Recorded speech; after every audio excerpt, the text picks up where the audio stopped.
Hello, good afternoon, and a very warm welcome to our webinar. So while we're just getting started, and I can see lots of you joining just now, please, while you're just joining, if you could introduce yourself in the chat box and add in your name, your organization, and one word that describes how you're feeling right now. And while you're doing that, I'll just get my video started so you can see me in the corner there. So add in your name, your organization, and one word that describes how you're feeling. That's great, Elizabeth. So University of Glasgow and feeling caffeinated, that's good. So you're feeling a buzz. I've just been chatting to our panelists in the pre-room, so I'm feeling raring to go. And if I hyphenate that, that counts as one word, I think. So what else have we got? We've got, all sorts of people, lots of things. Hi, Lyndon, feeling cold. Well, I think you're in Scotland, aren't you? So Eloise, you're in, Bristol's cold as well. Hungry, see, it's lunchtime. That's the joys of having webinars at lunchtime. Joe, you're organised, you've had your early lunch. That's what I like to see. Hi, Joan, feeling fine. Joanne, you've got the hang of this webinar malarkey, getting your lunch in advance. Hi, Dewey. Elizabeth at Sheffield Hallam. Yeah. Oh, you're all very organised. Bryony from Bristol. Yeah, you need to get your lunch sorted. I'm imagining you all sitting there with a sandwich in hand. A few cold folk. Heather, go and get yourself a cup of tea or a coffee. Get yourself settled in. Oh, hi, Karen at Greenwich. Yes, busy, hectic times all round, I think. Everyone's super hectic at the moment. Oh, Kirsty, nice, happy as you've got a long weekend. Great. Ed, you're multitasking, lots of chilliness. Oh, it does sound like it's cold, and we've got the sun. I'm in Glasgow, so we've got the sun shining here. Lovely to see so many of you. Gosh, we've got tutorialed out from Dave. A bit scatty from Becca, brilliant. Lots of interesting folk here, all feeling different things. So we've got Lee, who's feeling happy. That's nice. Happy with an exclamation mark. That's great news. Okay, and just a wee reminder, and you all seem to be doing this, but just a mention that when you type in the chat box, there's at the top of the chat box where you type in, it says all panelists or all panelists and attendees. So if I could ask you just to check and see that you've actually got it so that it says all panelists and attendees, and that means that everyone can see that and everyone can share that as well. So please just make sure that it's noted as all panelists and attendees, then everyone can share the conversation. I think most of you have got that. What else have we got? Helene, feeling curious, so just checking us out. I've got Danielle, feeling interested, that's great. Oh, Anna, feeling tired. Lots of interesting things going on, and welcome everyone. Great to see so many of you here today. And just to set the scene a little bit for today's webinar, a few months back, we ran a CPD webinar that was called The Voice of the Researcher. And quite a few of you, I guess, would have been at that session.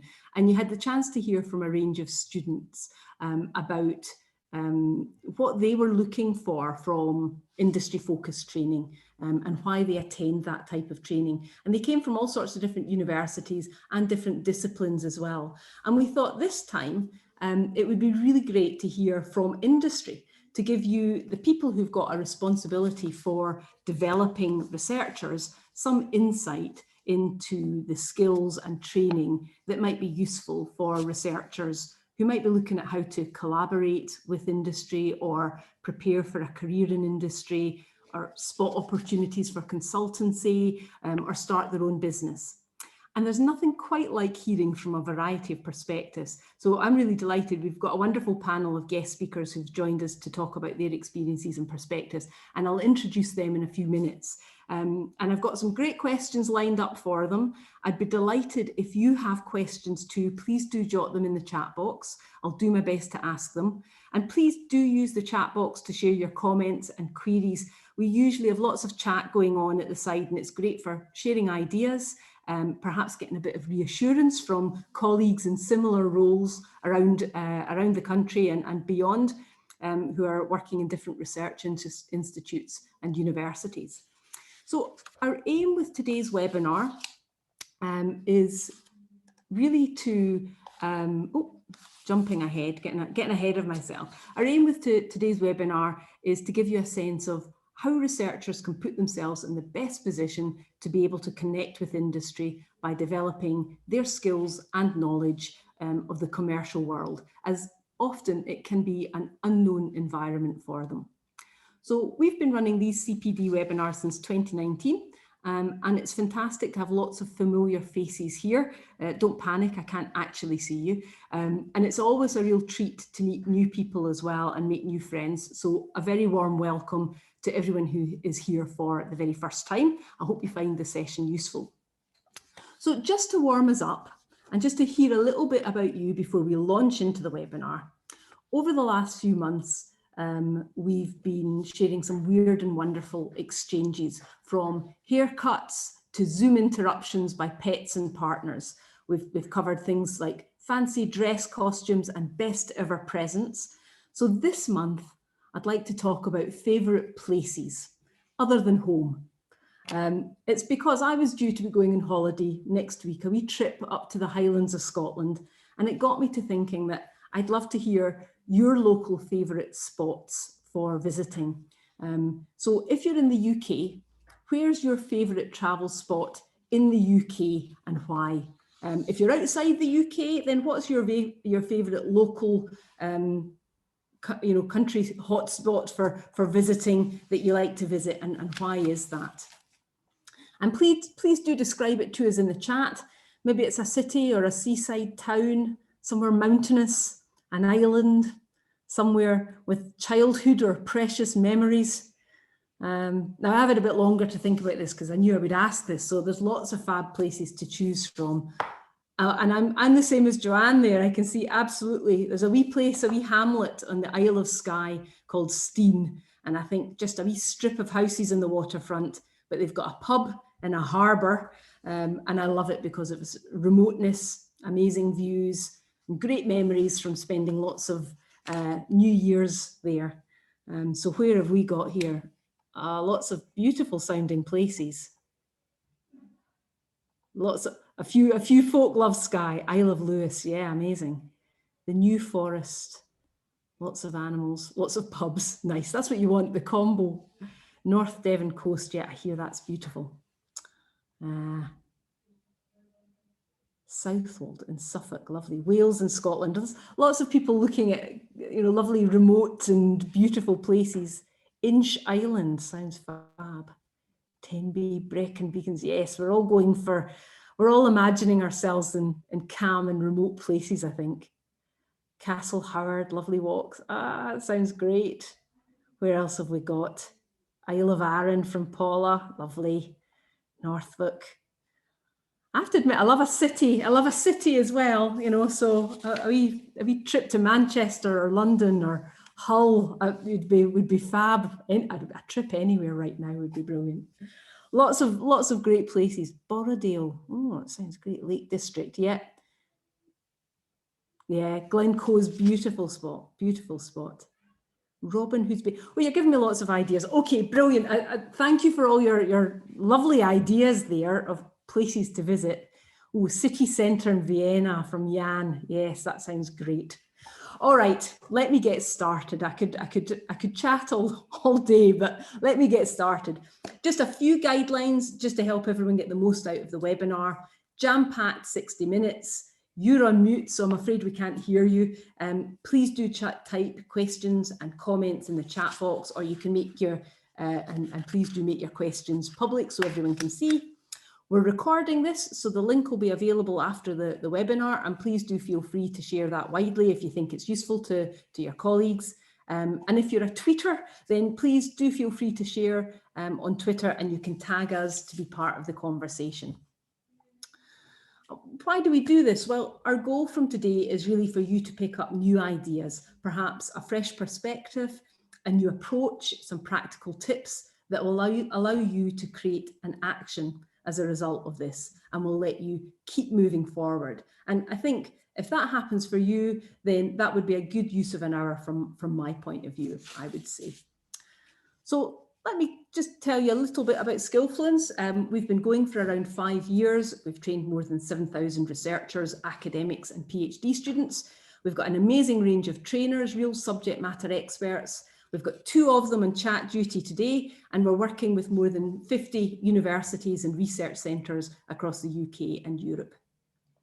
And we focus in on supporting and developing researchers to look outwards, to give them the practical skills in how to communicate, to collaborate, innovate, and work with and in industry or business or startups. So basically for us, it's all about helping them make a difference.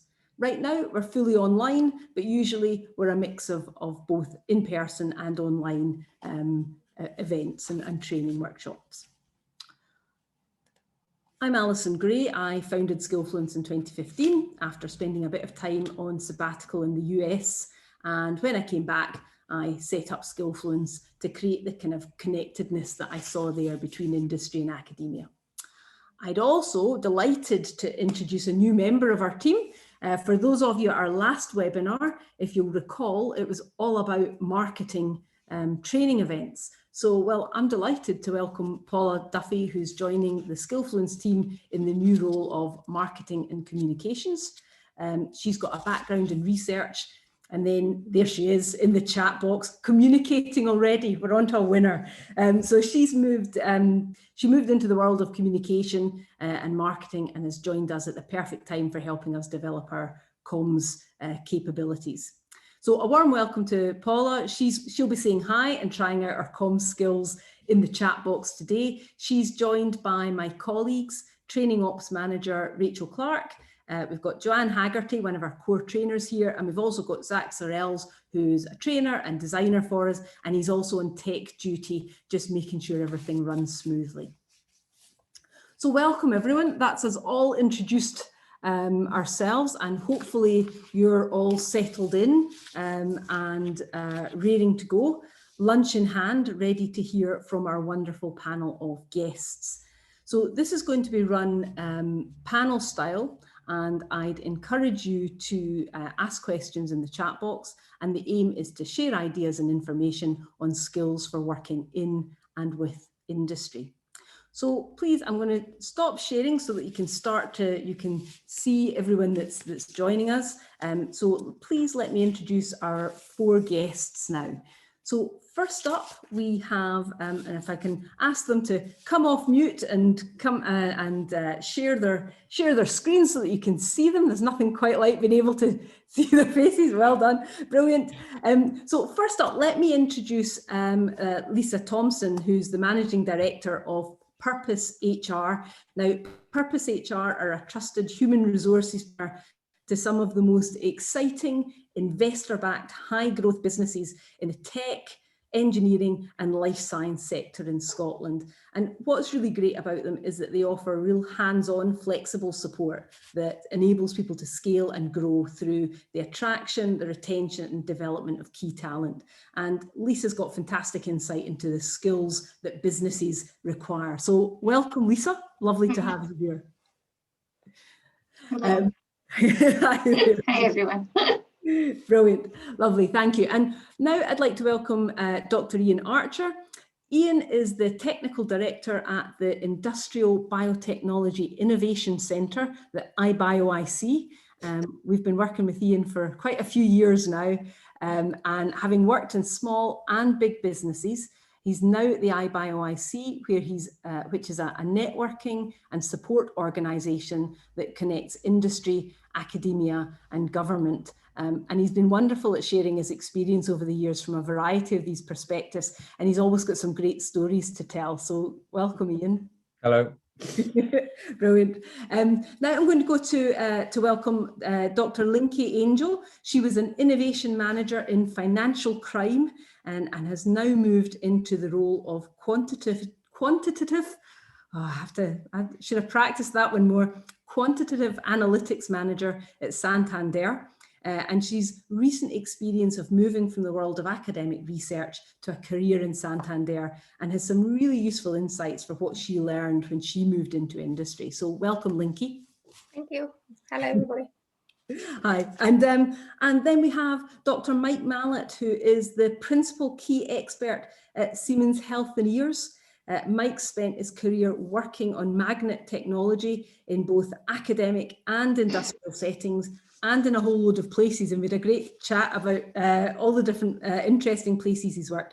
He's also really heavily involved in the Siemens PhD programme, allowing him to offer the skills and knowledge needed for PhD students working towards an industrial career. So welcome, Mike, great to have you here. Thank you, Alison. Nice to meet everybody. Great, thank you. Okay, well, lovely to have you all here. I'm really looking forward to our discussion. And of course, I've got some questions prepared. But we'd love to have questions from everyone who's here, so please do write them in the chat box. So let me start, Linky, let me start with you, because I'm actually interested to get a sense of how your career first started after your PhD. What was your first steps? Yes, so I finished my PhD in 2015, in the beginning of 2015, and then I actually had a colleague in banking. And at that time, I'm South African, if you haven't picked it up yet. I was desperate just for an opportunity to stay in the country, and in a way that actually that put me on a path that I don't regret for a moment. So she was working in data quality. I was very aware of the fact that I'm probably very overqualified and very under-experienced for any industry role. So when I heard the word data in the role, I'm like, yep, that's fine, sign me up. I'll just want a foot in the door. So yeah, I started in data quality. Coming from a scientific background, we work a lot with data. We do a lot of coding. So I managed to sort of link that into my experience. And then I just moved along inside the bank. Yeah, I love when we were chatting, I loved the term that you used of, do you want to share it? Because you said it so well. I say, I get my foot in the door and then I shuffle down the hallway where I want to be. I love that. Yeah, the shuffling is progressing. It's still shuffling on. That's brilliant. Thanks for that, Linky. I'm going to go to Mike now, because I think you've had a different experience as well of that. So how did your career get started in terms of working with industry? Well, my career was a little bit of a ping pong journey. I hadn't intended ending up in engineering. Originally, I started doing several postdocs after my PhD, just to become the perennial student so that I didn't have to do any real work, and then sort of fell into an academic lifestyle. And then after a few years, felt I needed a change. And that was what pushed me more onto the industry direction. And I've been enjoying that since. And as you probably know, I've sort of moved around a little bit in different industries, and quite enjoyed the ability to be able to try something different every few years. Yeah, I think that was something that you had mentioned, Mike, was that kind of, keeping yourself, kind of, I don't know, like just keeping on moving and doing different things. Yes, it's something that we discussed offline, but I have a personal preference for moving on from what I'm doing currently every few years, a little bit like a 7-year itch. So I do find that it's good to keep yourself fresh by challenging yourself and doing something a little bit different on a reasonably regular basis. Yeah, and I think those skills, wherever you are useful if you're doing something new, you're learning something new, and you're getting a new perspective. Exactly, and most of those skills are transferable. So even if what you're learning isn't directly related to what you might be doing in the future, it's the skill of learning it which is the more important thing. Yeah, yeah, absolutely. That's great. Ian, let me come to you, because you've had a checkered career as well. No, I mean, you've had a really interesting career. I think you were right first time, Alison. So tell us a little bit about what your career progression has been and how that happened. Right. Well, I have a 16-year-old son at the moment. I'm trying to persuade to get interested in doing something with his academic career, possibly, and he's struggling. And I think I look back and I think I was kind of similar. I at that age, I got into, well, a bit older, but I went to university to study chemical engineering because I thought that's what I wanted to do. And a week later, I was studying chemistry because I realized very, very quickly that I wasn't a chemical engineer. So I really enjoyed chemistry. My chemistry degree, did a PhD in chemistry, which was great fun. And then a 2-year postdoc. But I knew I didn't want to be an academic. I didn't want to work in academia. I like the idea of kind of practical research, really, things that I could see a very clear end goal for. And I joined Zeneca in 1998 in Grangemouth, and I became a process development chemist at that point. And so I ran a team there that was basically taking stuff that was in a lab, but then taking it out onto a plant and manufacturing it at a really big scale. So you could actually see the real impact of what you were doing. And I loved that. It was really good fun. And I totally agree with Mike. I think there was the kind of 7-year itch thing is almost bang on for me as well. I was there for 6 years. I then spent, after working for what was in name only really a big company. It felt like a big company at Zeneca because it was formerly ICI, even though it was shrinking, because that's the way ICI was kind of being broken up in Zeneca, and then it got broken up even more. And then I joined a real startup. So in 2004, I joined a company, and I was the kind of third. I always laugh. My employee number at Zeneca was 501,438. I can still remember it, about 500,000. And I was the third employee in Chenza when I joined them. And so that was kind of a very, very different experience. And I loved that. But I was there for 10 years, which in hindsight was probably a bit long. I probably should have looked at it, but it was two different companies because little companies are cool like that. They just change all the time. So it was about 5 years with a company doing one thing, and then 5 years with a company doing something completely different. And it felt like two different jobs effectively. So that was cool. I think that's an interesting point. And I'm going to go to Lisa with this, because Lisa's got that kind of experience of working with startups and spin-outs. And, what's your kind of perception of what the difference is between a kind of this fast-moving startup landscape and maybe a bigger organization? What's your sense? Yeah, no, that's a great question. I mean, I think the one thing I would say is that I've never really worked in a large corporate environment. So I've always been immersed in this kind of crossover between academics and spin-outs and startup company space.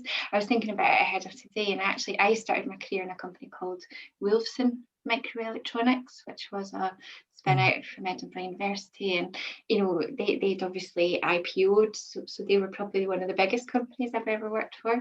They were around maybe up to about 500 people, and since then I've gone progressively to smaller businesses, and then helping them. I think I talk about the benefits. I suppose I would say that I'm often attracting people to come and join them, but the chance to get involved in so many things, wear lots of hats, and really build fantastic experiences. But you move at pace. It's not for everyone, but it can be great if it suits you. Yeah. So, I mean, what would you say that you see the difference, or the biggest difference between industry? And when I say industry, I mean, it's such a big catch-all term. Actually, I'm thinking the outside of academia. So in your case, it's particularly startups and spin-outs. Yeah. What do you think is the biggest difference between that and the kind of academic environment in terms of skills? Yeah, I would say that commercial awareness and focusing on what you're building for a customer into the market. I spoke to, I don't want to say names of people or anything like that, but I spoke to one of my clients ahead today, and I was saying, any tips, what should I talk about? Because I've not made that transition myself, I'm conscious of it. And he said the biggest learning curve for him, and one that he works with teams and develops them to do as well, is sometimes realizing that you may be right and it may be a great, fantastic idea, but is it commercially viable, and is there a market, and do people want to buy it? And it's adapting. It might not always be right for the business. So I thought that was a great piece of learning, actually. Yeah, that's an interesting one. And I think I'm going to go to Mike actually on that point as well. When you moved from the kind of academic world into the industrial world, is that something that you recognise as well, that kind of like, you've got to be focused in a different way? Yes, I mean, certainly in the industrial world, you will eventually or inevitably be part of a much larger team. Academia, I was working as a university lecturer at the time, and there you're very much working in much smaller groups. So you provide a service to the students as an individual, and of course you're doing lectures and workshops and so on.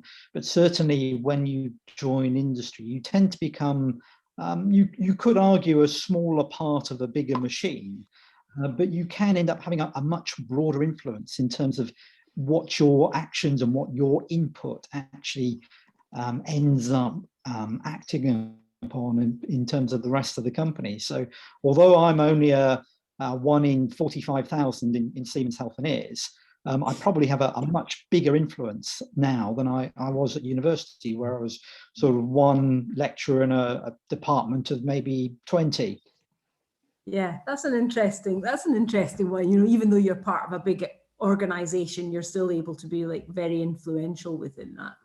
I'm going to go over to Linky now, because I think, again, it'd be interesting to hear your kind of perspective on this, Linky, on, you know, what has been the difference? What did you recognize as the biggest difference for you when you joined Santander? And, you know, what was the kind of mindset difference and the skills that you needed for that?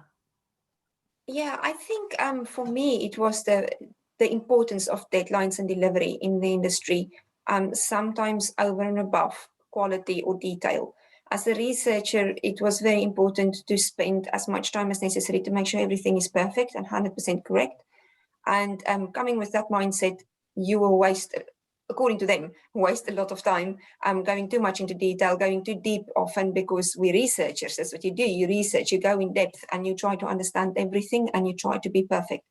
And in the industry, there's often not time for that level of perfection. It is finding that balance between what is as good as I can get it within the time I've got available and with the resource available, and not wasting the company's resource effectively by wasting their time and then ultimately money by making something better, but so marginally, it doesn't really matter for them. So delivery is absolutely key, and learning to really time yourself, time management to the T, because unless you deliver, you mean nothing. And that's very important. So that was a big mind shift. Yeah. And how did you manage to do that? Because it's all very well to hear. I think, you know, we hear about there's a difference in timeframes and the way things work. And I get that, because in research, you're thinking deeply about things, and you can't do that fast. You know, that's only right that there's more time for that. But in industry, it's different. But how did you actually, you know, get that kind of shift? I think for me, there was a lot of discipline, but also thinking, I think when you're a researcher, you build from the bottom up. You start understanding the basics and the foundation, and then you add little bricks on top of that. While I think in the industry, for me, it was more top down. What's your end goal? Where do you want to get? And how long do I have to get there? And then planning and break that time up. Say I've got 6 months. Say, well, okay, if I've got 6 months to get to this product, what do I have to deliver every 2 months? What do I have to deliver every month, every week? And then really being disciplined on sticking to those timelines and saying, you know, if these sub pieces of work, or what we would call maybe in an agile project development area, the sprints, if you get to a point where that's good enough, move on, and have that discipline to be able to move on. But also, if there's real blockers that makes it impossible to move on, to speak up early enough. Nobody appreciates you saying at the 99th hour, oh, sorry, this is not going to be on time. But if I said that 4 months ago, I covered myself. And I said, well, okay, these are the reasons why not. I might need more time. Otherwise, cut that piece of development. If you don't want that, that's fine. I can deliver on time without that. Yeah, that's really expectations. Yeah. So it's all expectations. I'm going to go over to Ian, because I see he has very kindly put his hand up. So that's obviously a sign.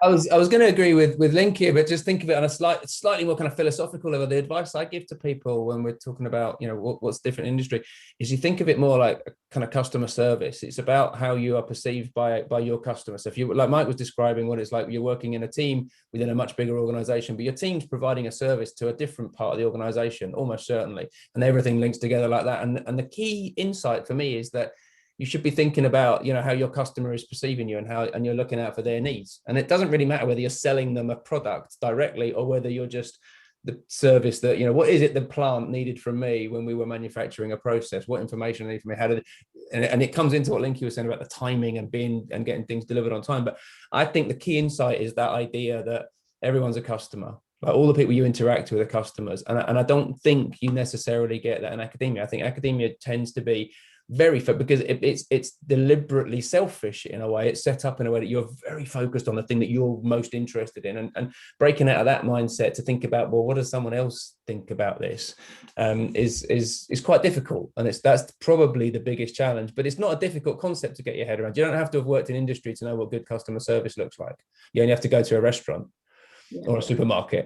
It's interesting. It is that kind of mindset shift. I've actually got a really interesting question coming in from Bryony, which I think is a really a good one. And I'm going to come to Lisa first for this one. And Bryony asks, what perceived weaknesses do you think employers and industry have of PhD grads? You know, what maybe expectations do they maybe have? I think I don't like to make generalizations, but I think we're looking at themes here. So if people will forgive me on that basis.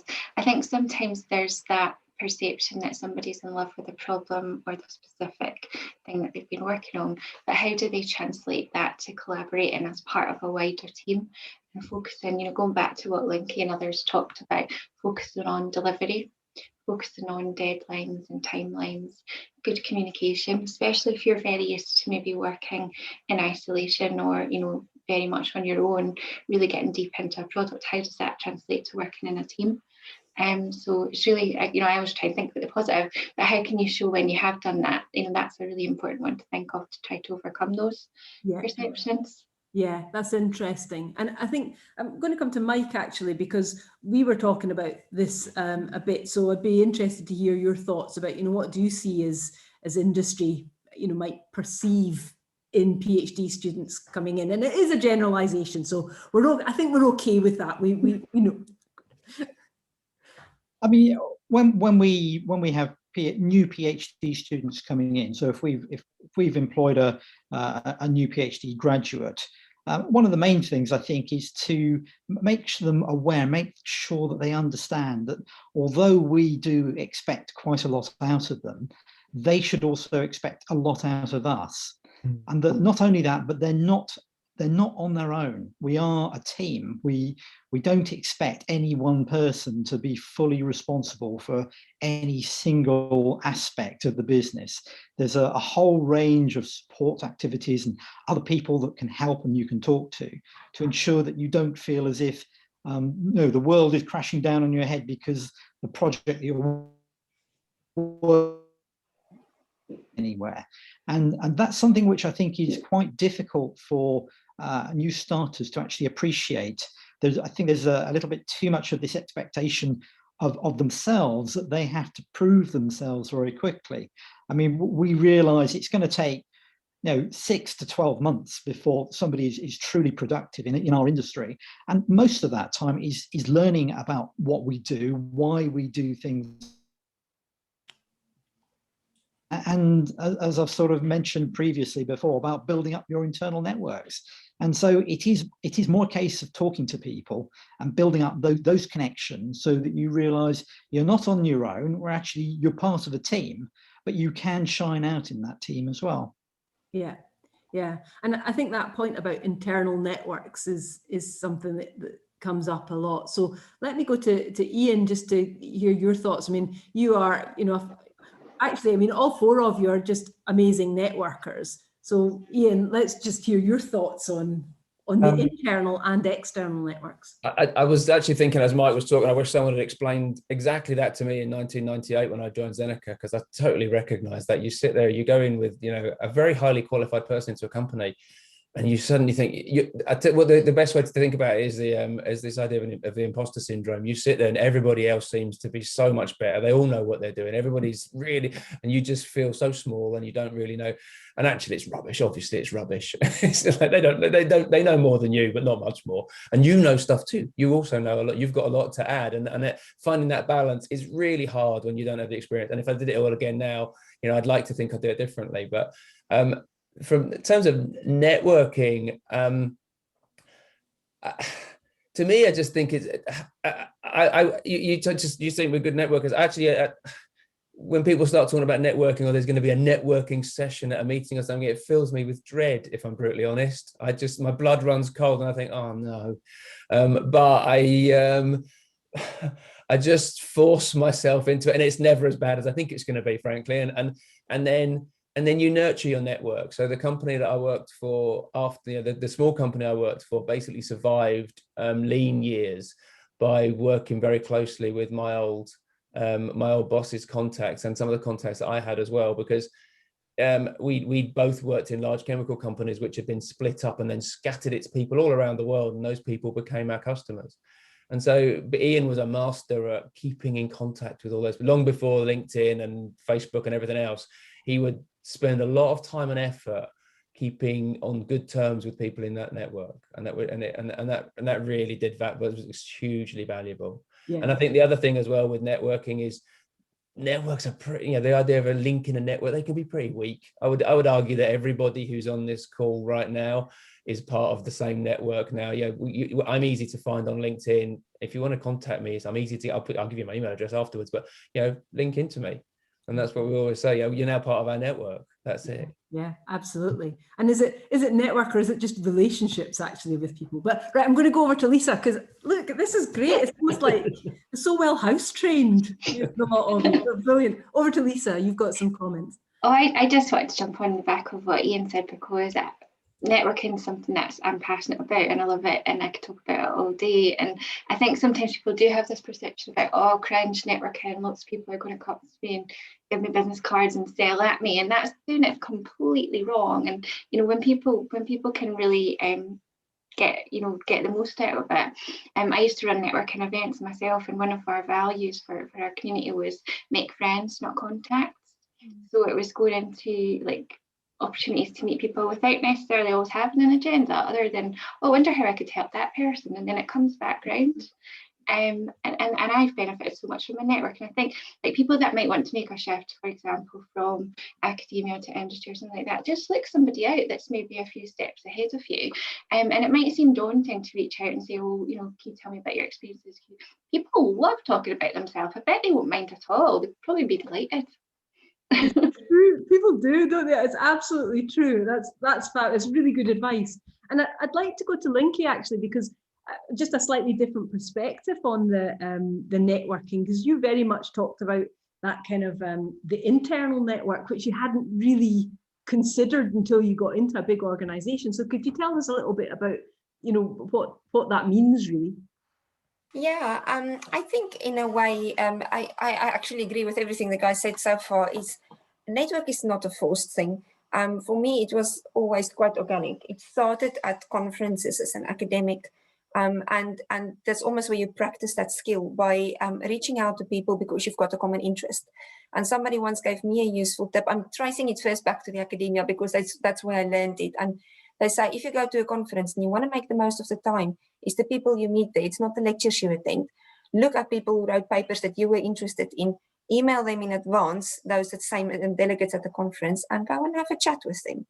And those people know people again, and they introduce you to somebody. And then it starts working quite naturally because you already had something to talk about. And the same happened then in the organization. I made really an effort to, if I move on from one team to another, to stay in touch with colleagues from that team, because they're also going to move on at some point to other teams. And it's exactly the way I ended up in risk from financial crime, because it was a colleague that shared my first team with me. He moved on a different pathway than me, and we connected again now. And then I recruited again somebody who was later on in RBS, and again we met in the first team, and they move around. So this making friends thing, it's not just for your own personal benefit, but it is really worthwhile to just be interested in people's life and stay connected. And on that note, I want to say LinkedIn is valuable to an extent, but I think it has a limited potential.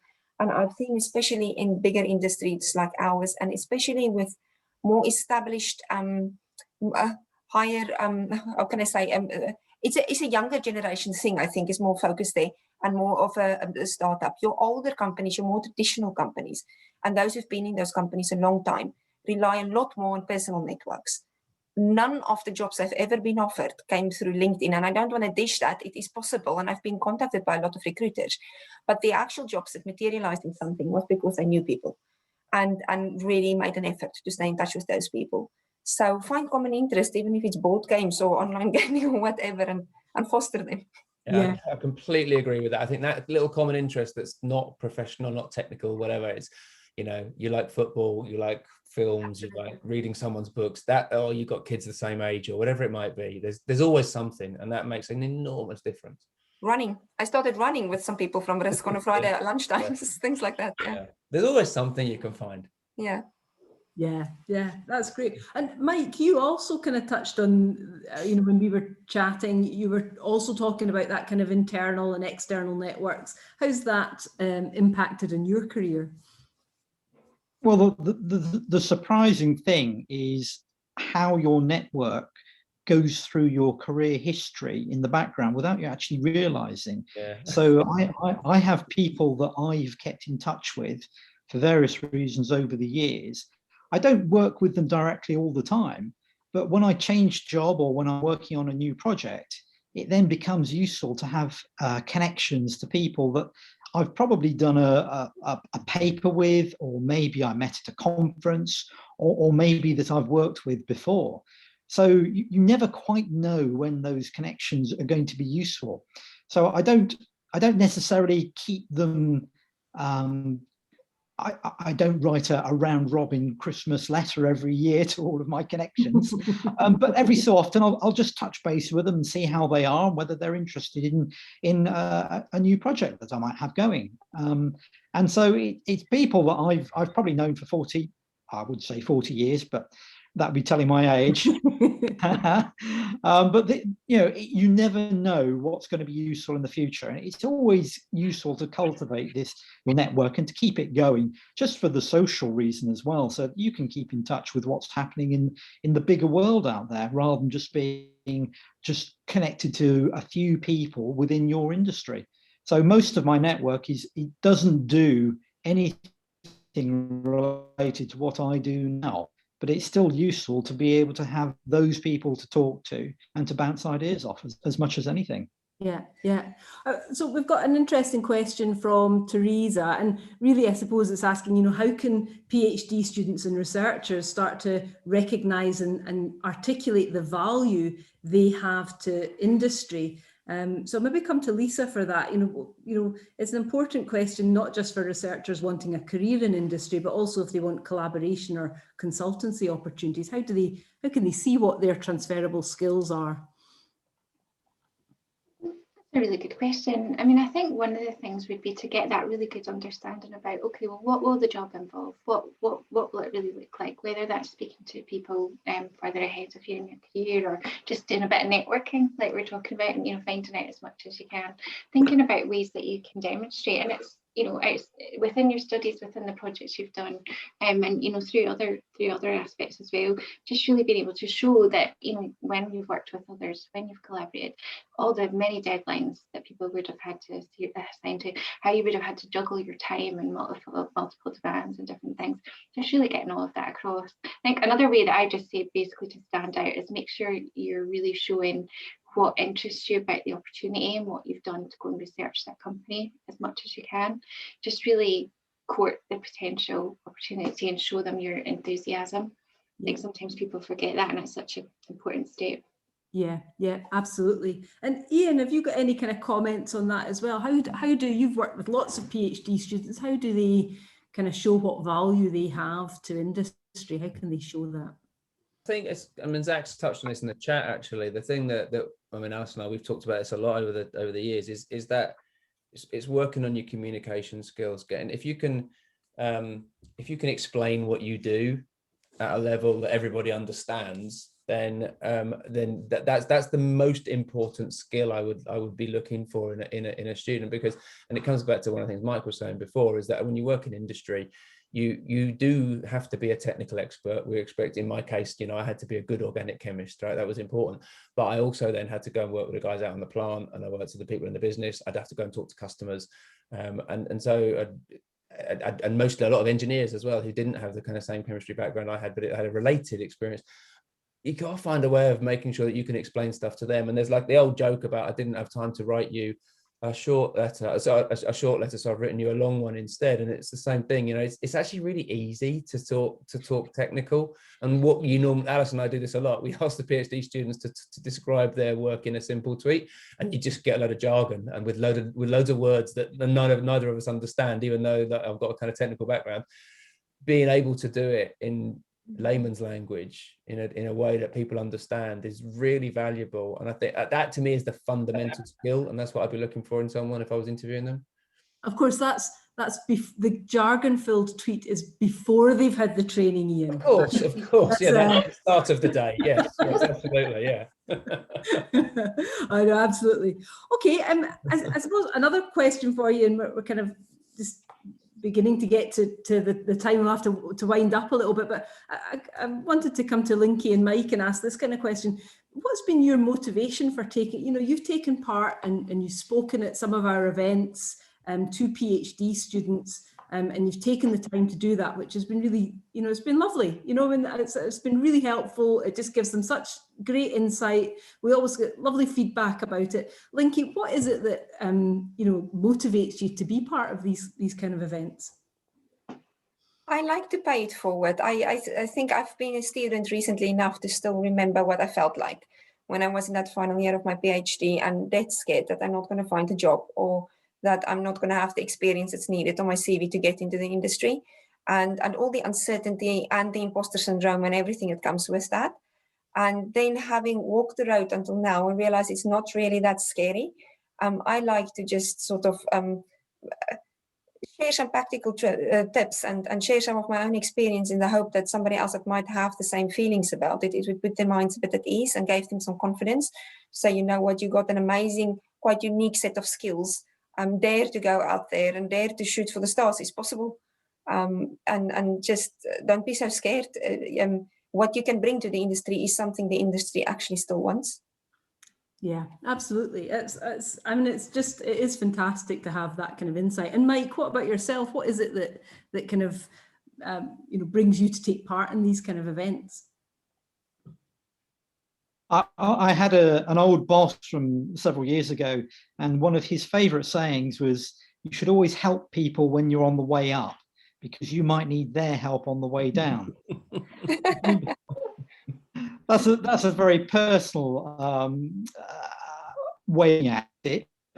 I like to take the sort of the pay it forwards attitude, that I've learned things off the back of others, so I'd like to help other people with what I've learned. And if there's anything I can do to help people understand that actually what so-called experts are doing is not so different from what they can do as well.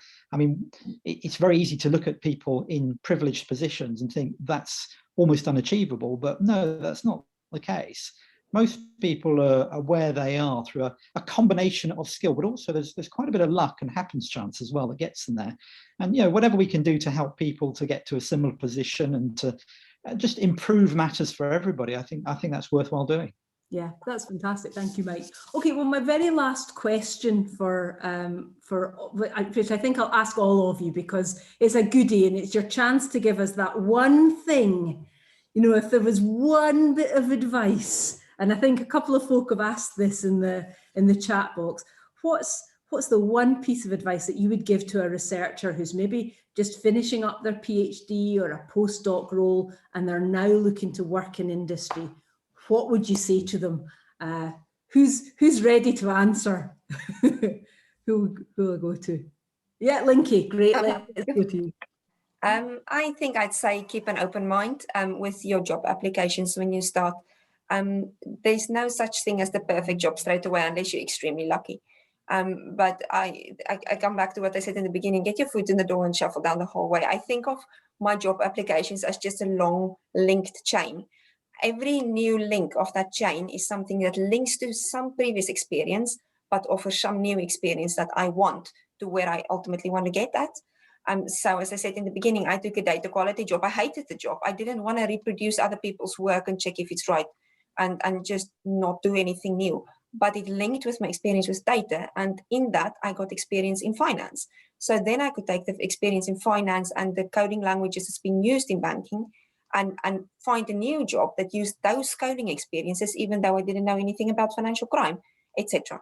So I think just that open mind, apply for more than one thing at a time, and make sure there's that one thing that the job offers that is something that you can see will help you as a link towards your future path. And every next thing, make sure that's that link to the past, which gives you a strong application, but then feed something new in that role to where you ultimately want to go.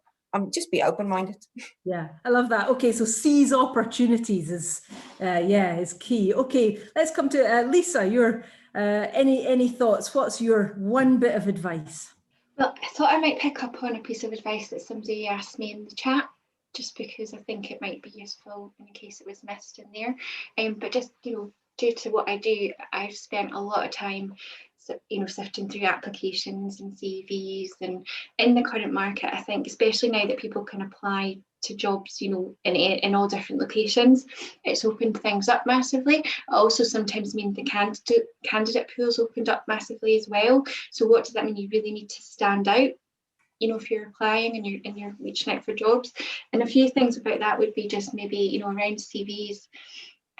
Sometimes CVs that are very, very long and lots of maybe publications or papers or things like that right at the start. It might sound obvious, but it isn't to everybody, because I get them. Actually, in the industry world, people would prefer maybe put that to the back and focus on the skills that we've been talking about relevant to the job, having that cover letter that really shows why you've picked this opportunity, why you're really interested in it, keeping things concise. I hope that's helpful. Yeah, no, that is very helpful, because you need to have something that makes you appealing, and your first shot is that CV or application form. So absolutely.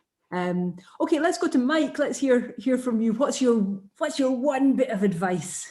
My one bit of advice would be, don't expect that you're going to end up doing what you've trained yourself to do. So a PhD basically says I can learn stuff. It doesn't necessarily mean this is what I'm going to be doing for the rest of my life. If I was doing what I did for my PhD, I'd be somewhere else completely different. Mm-hmm. It just means that you have that ability to learn things that you didn't know before. And it doesn't necessarily mean that you've got one track in your career path and that's what you have to follow. So I would say you want to be flexible enough in your outlook that the future's not mapped out. It might go in any direction. Most careers for most people, I think, are more like a pinball machine. It depends where you get hit as to where you'll end up. Like a pinball machine. I love that. Brilliant. Thank you very much for that, Mike. And Ian, what's the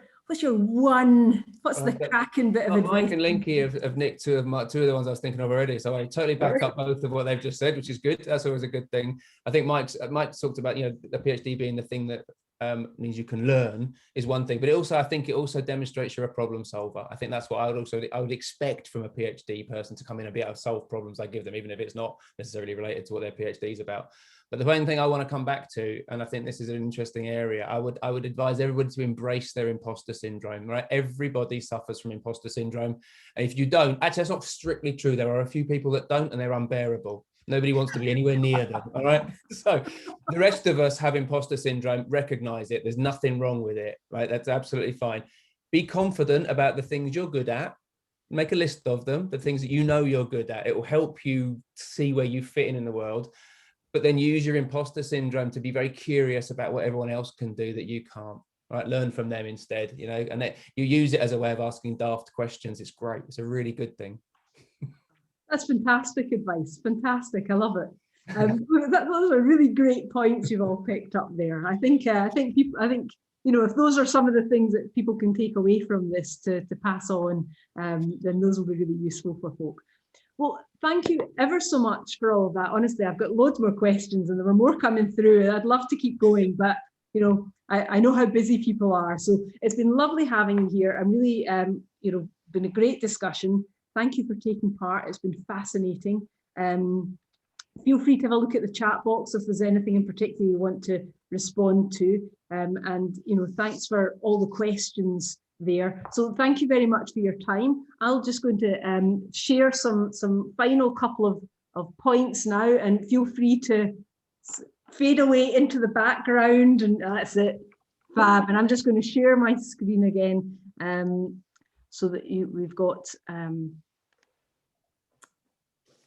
just some, didn't actually use our lovely slide of all the panel members there.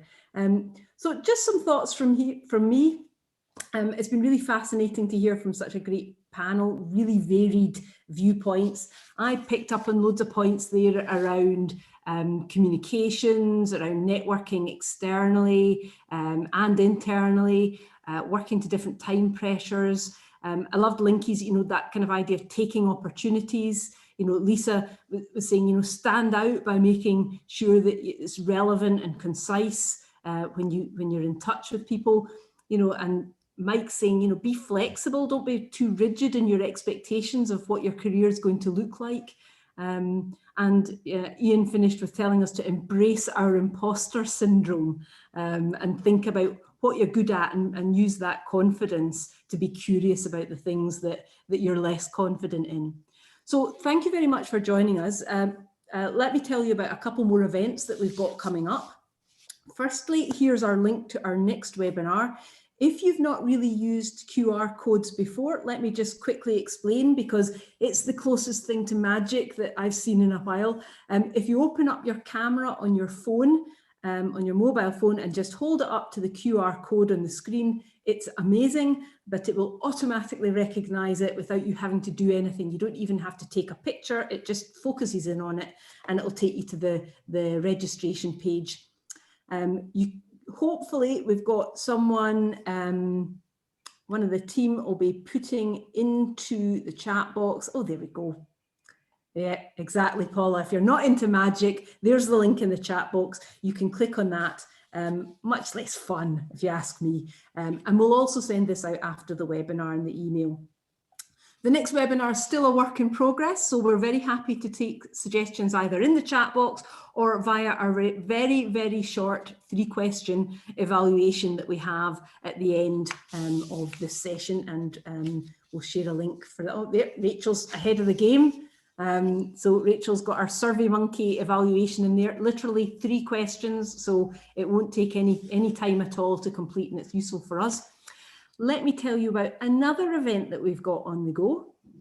And this is our next webinar. Now, this is a wee bit different for us. We're just trying something new. It's a different type of webinar from our usual CPD webinar, as we're going to be focusing in on one of our training programs, and it's called Connecting with Industry.